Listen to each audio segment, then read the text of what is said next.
A while back, some apologists got together to critique a genetically modified skeptic video.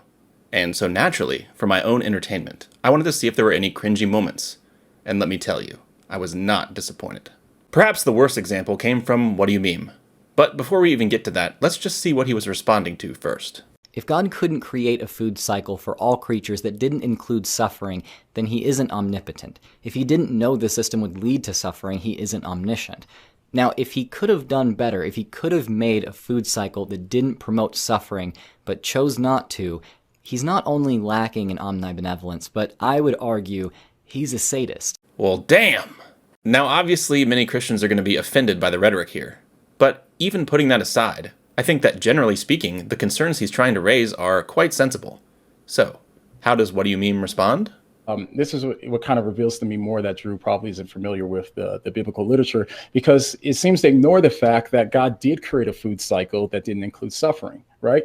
We all know this. And then the fall happened. And then that's what changed the world. The world was initially created with harmony. I didn't know we were going to be channeling our inner Ken Ham. I take it that most people will be able to see that this response is just laughable. There are tons of biblically informed Christians who embrace death before the fall, at least in one form or another, and so Drew's concerns clearly apply to them, or anyone else who basically accepts the evolutionary story.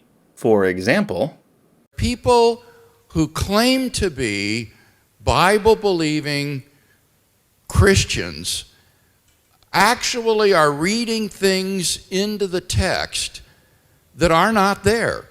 Namely, the idea that there was not animal death and pain prior to the fall of man. I could multiply examples here to infinity and beyond, but I won't. Whatever else one wants to say about Drew's comments, to think that they entail that he doesn't understand the Bible is just a Ray Comfort level gaffe. In the end, I hope that John doesn't actually think that the only option for faithful Christians is to think that T-Rexes were designed to eat salad. But if he wants to join me in trying to make Christianity look less plausible, then I'm happy to welcome him to the team.